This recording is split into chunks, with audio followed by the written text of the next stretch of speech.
मेहदी साहब के बहुत सारे सॉन्ग हैं। वो तो महान कलाकार थे।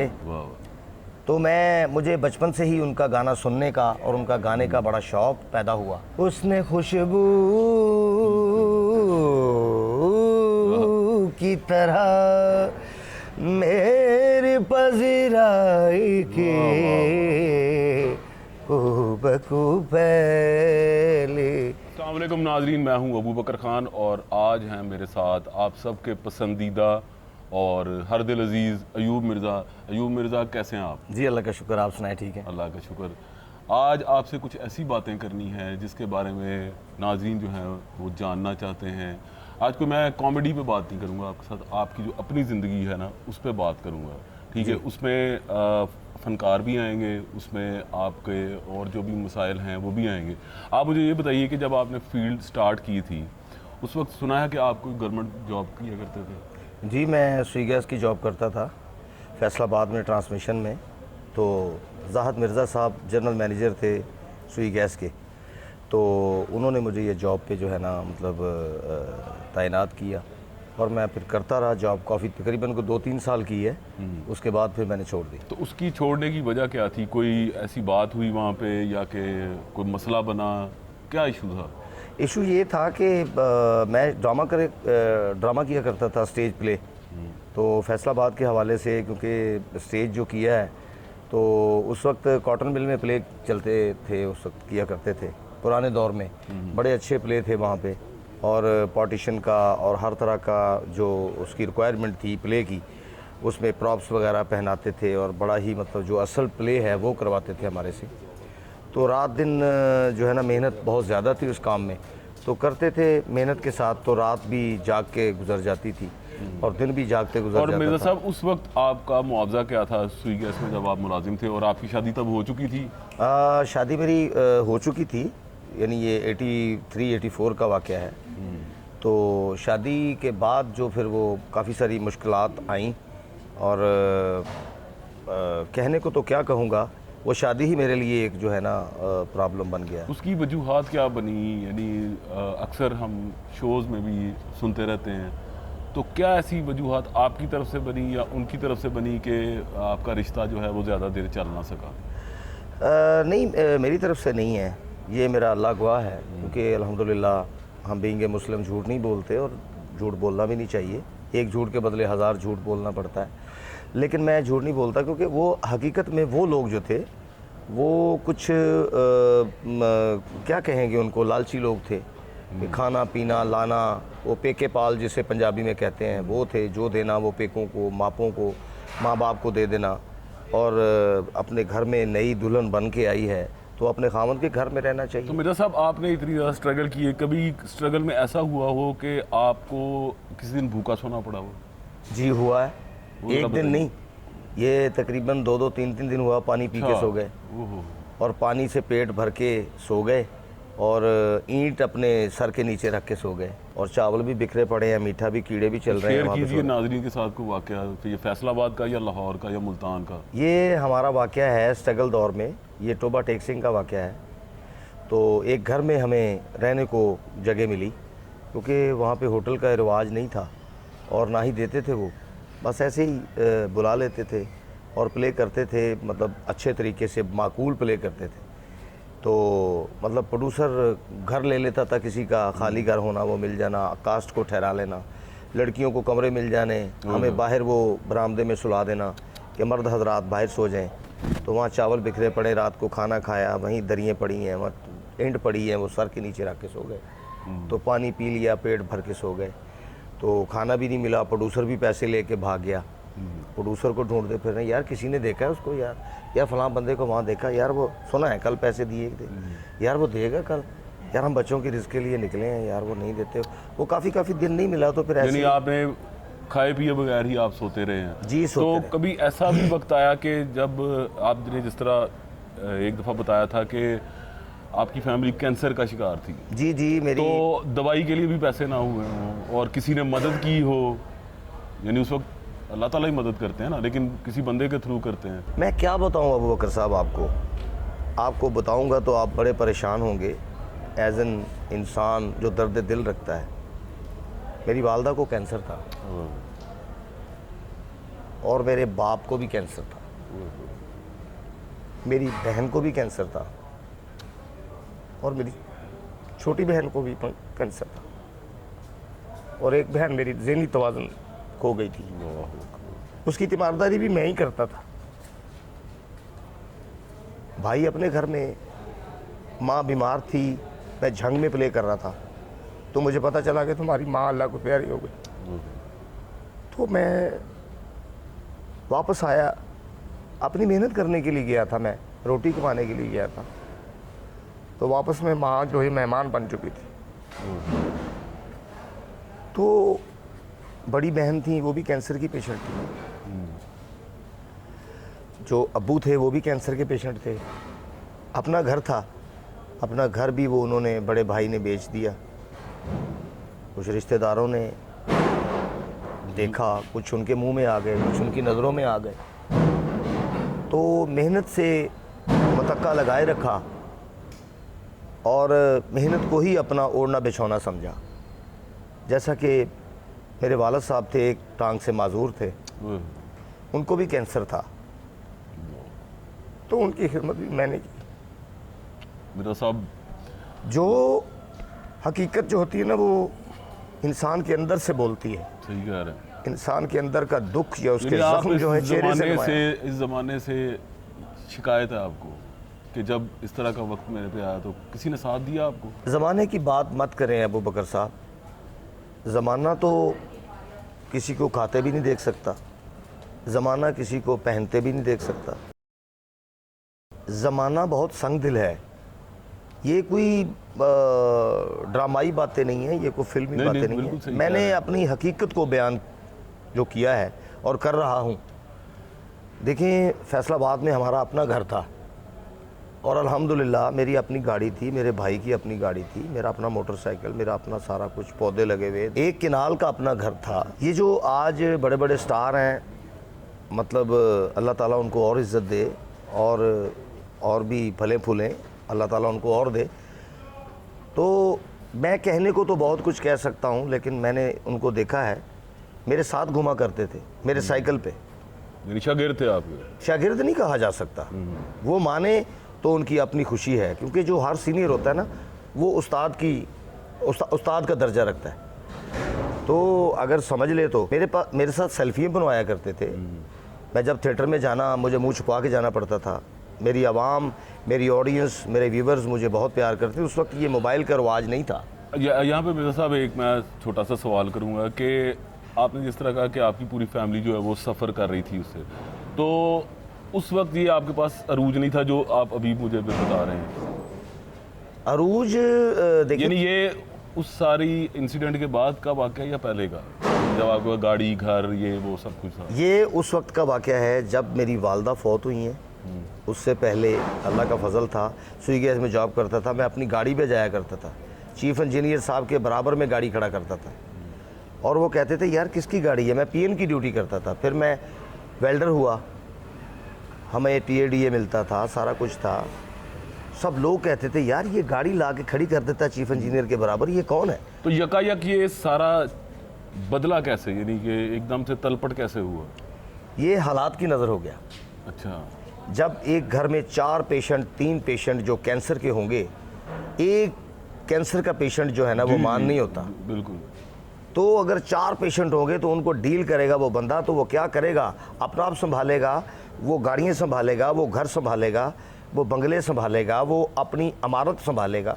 यानी ये उसी की नज़र हो गई? ये उसी की नज़र सारा कुछ हो गया। तो उसके बाद फिर नया आगाज़ लिया आपने, ज़ीरो से स्टार्ट हुए? फिर ज़ीरो से स्टार्ट हुआ। वो क्या स्ट्रगल थी वो आपने, यानी पहला ड्रामा जो लिया उसके बाद इस सारे इंसिडेंट के बाद, तो वो कितना मुआवजा मिला? पहला मुआवजा मुझे फैसलाबाद में तो लोकल लेवल पे उस वक्त बड़ा सस्ता दौर था, तो मुझे तकरीबन 3,000, 4,000, 5,000 इतना मिलता था। वो बड़ी नहीं, वो एक वीक की पेमेंट थी। अच्छा। बड़ी वो स्टार को मिलती थी, वो तो वो लेते थे। तो जो बड़े लोग थे, जो लाहौर से स्टार आते थे, वो ज़्यादा पैसों में आते थे, क्योंकि लाहौर का माशाल्लाह एक टाइटल ये है कि लाहौर से स्टैंप लगे तो आर्टिस्ट कंफर्म होता है।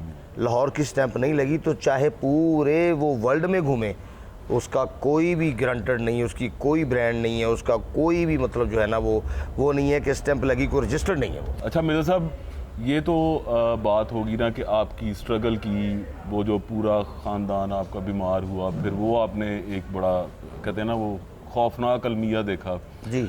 फिर आपने स्ट्रगल की, फिर आपने उसके बाद यहाँ तक पहुँचने में आपको क्या यानी कि क्या मुश्किलात आई? बहुत सी मुश्किलात आई, फाइनेंशियली बहुत मसला हुआ और रहाइश के बड़े प्रॉब्लम बने। जब लाहौर में आके मुझे बहुत प्रॉब्लम क्रिएट हुए। जैसा कि मेरे दोस्त कोई रहते थे फिरदौस सिनेमा के पास, और कुछ लोग मेरे शदरा के पास, कुछ लोग मेरे मुल्तान रोड के पास, लाहौर में जहाँ जहाँ को वाकफियत थी। अमानुल्लाह साहब, अल्लाह ताला खरीके रहमत करे, उनके घर में मुझे वो अमान साहब ले जाते थे। वो जब स्ट्रगल में ड्रामा करके आना तो मुझे घर ले जाना, खाना खिलाना, मुझे पानी पिलाना, मुझे बिस्तर देना। अमानुल्लाह साहब ये सर फहरिस्त हैं। और मस्ताना साहब, अबू बराल साहब जब फैसलाबाद से लाहौर आए तो उन्होंने बहुत प्यार किया। उनके साथ एक घर होता था इस्लाम नगर सांदे आखिरी स्टॉप पर, एक छोटा सा क्वार्टर था, घर था। तो वहाँ पे चारपाइयाँ थी, 2-3 रखी हुई थी। उन्होंने, बब्बू साहब ने और मस्ताना साहब इकट्ठे रहते थे, तो उन्होंने अपने घर में रख लिया। तो उनके काम करने, उनकी खिदमत करनी, उनके बर्तन धोने, कपड़े धोने, फिर सफाई करनी। मैं उनको जो प्यार करता था, मैं उनका वेल विशर भी था। नहीं तो हाजी अलबेला साहब, उन्होंने भी बड़ा प्यार किया। मिर्ज़ा साहब, मेरा ये सवाल है कि उस वक्त आपको, जैसे आप कह रहे हैं घर की सफाई करता था, मैं झाड़ू पोंछा करता था जी, तो उस वक्त दिल कुड़ता था कि मैं क्या था और एकदम से क्या हो गया? ये दिल में ख्याल आता था। हाँ। लेकिन ख्याल में लाता कैसे, उस पर अमल कैसे, ख्याल की मानता कैसे? वो अगर मैं मान लेता तो मैं किसी जोगा ना रहता। ये बड़ी अच्छी बात है। ये मेरे बड़ों का कहना है कि जो उस्तादों की खिदमत करता है वो सारी ज़िंदगी फलता फूलता है। वाह वाह। तो जो उस्तादों की खिदमत नहीं करता वो इंसान किसी जोगा नहीं है। ना उसका माँ बाप खुश, ना उसकी फील्ड खुश, ना उसका ज़माना खुश। तो जो माँ बाप की, अपने बड़ों का अदब करता है, वो सारी ज़िंदगी ही वो उस जो है ना, वो इंसान को बहुत खुशियाँ मिलती हैं। तो मेरा साहब, लाइफ में कोई ऐसी ख्वाहिश जो आज तक पूरी ना हुई हो? घर के बाद घर की ख्वाहिश है। घर के बाद घर की ख्वाहिश है जी। यानी नाजरीन, मिर्ज़ा साहब जो है ना वो अपने घर में नहीं रहते, इस वक्त तो आप नहीं ना रहते, किराए के घर पे रहते हैं। तो वो ये कह रहे हैं, दुआ कर रहे हैं, ख्वाहिश करते हैं कि इनको अपना घर मिले, चाहे वो 1 मरले का हो, 2 मरले का हो। अल्लाह ताला दे दे, 1 मरले का हो, 2 मरले का हो, अल्लाह ताला अपने ख़जाना रहमत से देगा। अल्लाह के घर में बड़े घर हैं। और मिर्ज़ा साहब ये बताइए कि अक्सर आप कहते हैं ना कि फ़लाँ बंदा जो है वो मेरी, कहते हैं ना, छुप छुपा के इमदाद कर देता है जी। ठीक है, तो वो खतीर रकम होती है या कि वो कलील रकम होती है, थोड़ी होती है? बस गुजरोकात हो जाती है। वो जो कलील कहते हैं, मुझे लफ्ज़ों का नहीं पता, तो वो नहीं होती। नहीं, कसीर नहीं होती। कसीर नहीं होती, कलील होती है। मतलब गुजरोकात चल जाती है, वो हेल्प कर देते हैं, वो बड़ा प्यार करते हैं। उसमें ठाकर साहब हैं, उसमें जफरी साहब हैं, उसमें आगा माजिद हैं, उसमें सलीम अलबेला साहब हैं, उसमें नासिर चिन्योटी हैं, उसमें हनी अलबेला है, उसमें बड़े सारे लोग हैं। तो आफ्ताब इकबाल साहब हैं। तो मैं क्या बोलूँगा कि मेरे क्या क्या मौसन हैं। मेरे एक जावेद साहब हैं, तो इधर रहते हैं, मतलब टोबा टेक सिंह की तरफ। तो और भी काफ़ी सारे मुखय्यर मेरे दोस्त हैं। अच्छा मिर्ज़ा साहब, आपने एक तवील फहरिस्त बताई है, लेकिन मैंने देखा जब आगा माजिद का नाम आया तो आपकी आंखें भर आई। वो क्यों? क्या जुल्म करते हैं आप पे वो?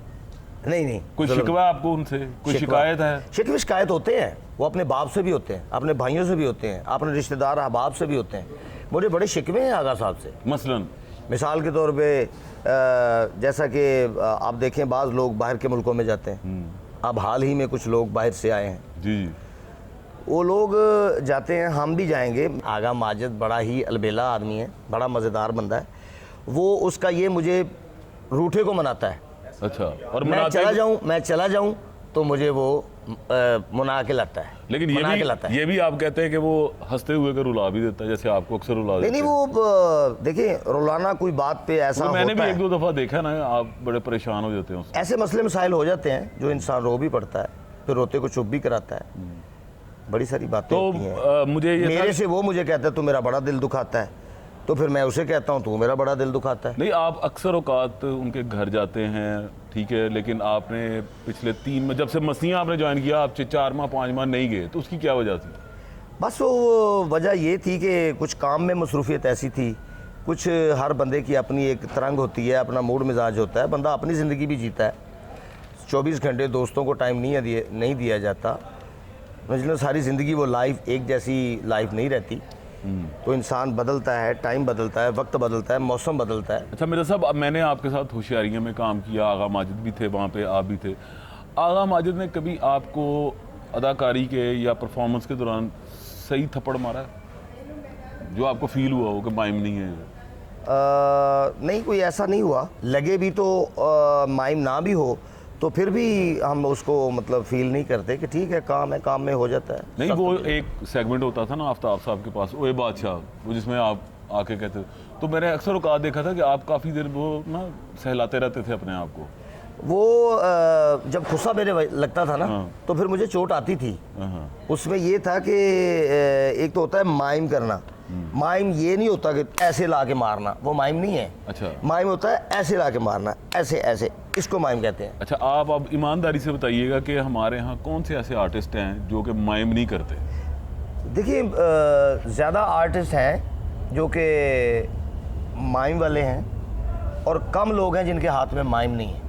अच्छा, वो मसलन मिसाल के तौर पे दोस्ती यारी में ना, अब नहीं, दोस्ती यारी में प्रोफेशनल नहीं, बात हो रही मैं है। उनका नाम नॉमिनेट नहीं करूंगा। क्यों नहीं करेंगे? लेकिन ये मेरी बात सुने, इसमें ये होता है कि दोस्त नाराज हो जाते हैं, फिर नहीं नहीं, वो नहीं नाराज होंगे, आपके दोस्त भी हमारे ही दोस्त हैं। नहीं, काफ़ी आर्टिस्ट है, मैं किन किन का नाम लूंगा, काफ़ी आर्टिस्ट है। एक आध का मिसाल के तौर पे आप देखें, अकरम उदास हैं, उनके हाथ में माइम नहीं है। नहीं, नासिर तो मारता ही नहीं है, वो तो उसका मारने सा कोई नहीं है। सिर्फ वो नीफा टीरा में जब मुझे मारता था तो मुझे गिराता था, वो उसमें भी मतलब एक होता था कि टेक्निक होती थी। अच्छा, तो थोड़ा सा हाथ सख्त भी होता था।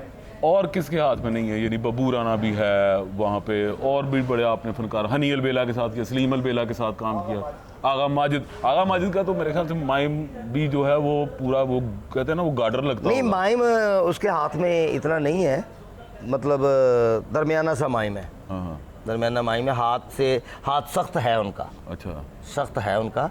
लेकिन ये होता ना कि जब बंदा परफॉर्म कर रहा हो ना, तो फिर थोड़ा सा हाथ उसमें पता नहीं चलता, जंबश सी या जोश आ जाता है। अच्छा, एक वाकया है, मुझे किसी ने बताया था कि आगा माजिद ने आपको ईंटें मारी थी। वो एक फार्म हाउस था, हमारे बड़े प्यारे दोस्त हैं, उनका कोई इवेंट था वहाँ पे, तो वो भी एक चेज़े की शक्ल थी। अच्छा, उसमें कोई नेचुरल नहीं था। तो मतलब वही आ जाती है ना बात कि कभी मुझे कहता है कि मेरा दिल दुखाते हो, तो मैं कहता हूँ कि मेरा दिल दुखाते हो। वो एक मज़ा मेरी, उसका नाम हम अपनी फील्ड में नाम देते हैं।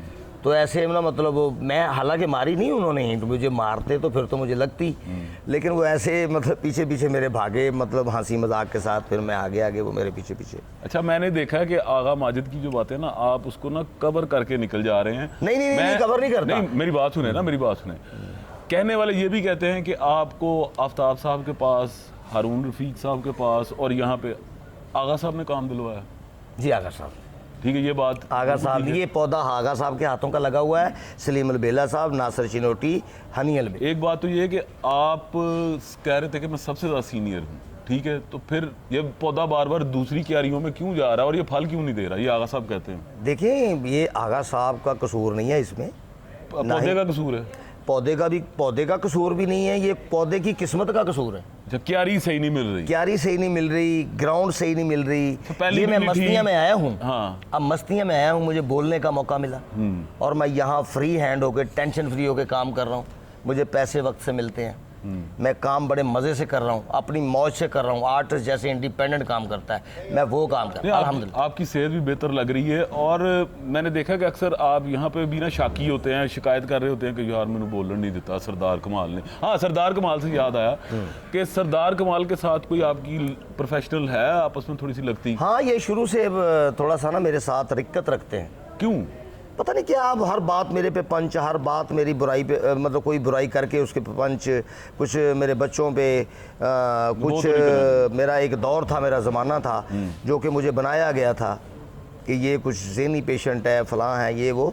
ये वो, लेकिन ये आर्टिस्ट का जो फील्ड होता है ना, आर्टिस्ट होता है या नहीं होता, आर्टिस्ट का मकसद ये है कि जब उसको स्क्रिप्ट दिया जाता है ना, आर्टिस्ट जब तक पागल ना हो ना, अब नॉर्मल ना हो, तब तक वो आर्टिस्ट मुकम्मल नहीं होता। एक पेपर मिलता है, मैं एग्जांपल देता हूँ, एक पेपर मिलता है, वो स्क्रिप्ट याद करता है, फिर वो अकेला, हाँ तो मैंने वो गल कही सी, तो मैंने उधर जाना था, अच्छा तो वो सब्जी लानी, मोनोलॉग होता है, मोनोलॉग होता है, वो ज़बानी उसको जो है वो याद करता है, अच्छा, उसको अपने जहन में रवीन लाता है, अच्छा। तो फिर अकेला बोल रहा होता है, तो फिर जाहिर है लोग कहते हैं ये अच्छा, पागल है। ये भी है कि सरदार कमाल जब से मस्तियाँ छोड़ के गए हैं आप इजी हो गए हैं? नहीं नहीं, ऐसी कोई बात नहीं, अच्छा। ऐसी कोई बात नहीं, पक्की बात? हाँ हाँ, सरदार कमाल आता है, मैं कोई वो मेरे लिए हुआ नहीं है, सरदार कमाल मेरे लिए कोई टेरर नहीं है, सरदार कमाल मेरे लिए कोई ऐसी बात नहीं है। अल्हम्दुलिल्लाह, जब ये एक स्टेज पे सब लोग खड़े होते हैं, चाहे वो सीनियर है चाहे जूनियर हो, उस वक्त कोई सीनियर जूनियर नहीं होता, उस वक्त सब एक जैसे होते हैं। नहीं, लेकिन यहाँ पे तो अजहर रंगीला आपसे ज़्यादा जो है वो टाइम ले जाते हैं। अजहर रंगीला तो देखिए वो फिल्म का आर्टिस्ट है, उसका ट्रैक अलहदा है, मैं उसको नहीं कहूँगा, बड़ा अच्छा बंदा है, एज एन इंसानियत अच्छा बंदा है, लेकिन आर्टिस्ट वो एक होता है कि आर्टिस्ट एक मखसूस होता है कि उसके पास 3 टेम्पो हैं, 4 टेम्पो हैं, 5 टेम्पो, अपने टेम्पो से काम लेता है, अपने वो परफॉर्म जितना टैलेंट अल्लाह ने दिया है उससे काम ले रहा है। अल्लाह ने किसी को ज़्यादा दिया, किसी को कम दिया, किसी को घर दे दिया, किसी को ना दिया, है जी, किसी को ज़्यादा रिस्क दे दिया, कोई बेचारा एक टाइम की मतलब रोटी को तरस रहा है। अच्छा वो तो मिर्ज़ा अल्लाह की साहब, खुशी। मुझे एक बात बताइए कि आपके पास कितनी टेम्पोज हैं और आप 1-2 टेम्पोज जो हैं वो नाज़रीन को सुना सकते हैं? टेम्पो देखें, काफ़ी सारी टेम्पो जितनी हैं मेरे पास, मतलब उर्दू भी है, उर्दू सीखने के लिए मैं कराची चला गया था, लहरी साहब के पास, वाह वाह, तो मोइन अख्तर साहब के पास, वो मैंने उर्दू तलफ़्फ़ुज़ ज़े ज़बर था मेरा, वो ज़रा सीधा करने के लिए, तो खान साहब गुलाम अब्बास सिंगर जो हैं मेहदी साहब के शागिर्द हैं, वो मेरे कह लें कि सिंगिंग में मैं उन्हें उस्ताद समझता हूँ, और मेहदी साहब से मैं मुतासिर हूँ, और कॉमेडी में मनव्वर ज़रीफ साहब, शहनशाह ज़राफ़त, उनसे क्या मुतासिर हूँ। बात। अच्छा, आपने कहा कि मेहदी हसन के भी आप बड़े फ़ैन हैं, तो हाँ जी। कुछ इनायत करेंगे नाज़रीन के लिए? हाँ जी, हाँ खूब जी। बड़ा अच्छा है, मेहदी साहब के बहुत सारे सॉन्ग हैं, वो तो महान कलाकार थे, बिल्कुल। और वो ये लोग आसमानों के लोग हैं, ये बड़े शहजादे लोग थे, अपने काम के महान कलाकार थे। वाह वाह। तो मुझे बचपन से ही उनका गाना सुनने का और उनका गाने का बड़ा शौक़ पैदा हुआ। अच्छा, आप कह रहे हैं कि बचपन से ही आप मेहदी हसन को सुनते आ रहे हैं, तो वो तो उनकी उम्र ज़्यादा तो नहीं, आपसे 5-6 साल ही ज़्यादा होगी? नहीं 5-6 साल ज़्यादा कहाँ, वो तो काफ़ी बड़े थे, अच्छा, वो तो फैसलाबाद में हमारे शेर मेर उनके घर में उनके वालिद साहब की बरसी पे आए थे, तो मैं छोटा सा था, तो उनसे हाथ मिलाने के लिए गया, उन्होंने पजामा कुर्ता वो कढ़ाई वाला पहना हुआ था, तो उनकी आंख इतनी माशाल्लाह जलाली थी कि मैं उनकी आंख में आंख डाल के सलाम नहीं ले सका। वाह, तो जब मैं उनसे सलाम लिया तो मैंने काफ़ी दिन अपना हाथ नहीं धोया कि ये मैंने हाथ मेहदी साहब से मिलाया था। क्या बात है, तो कुछ इनायत कीजिए उनका।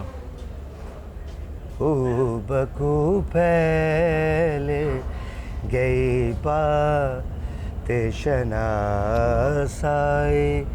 के, बकू फैले गई बाते शनासाए के, उसने खुशबू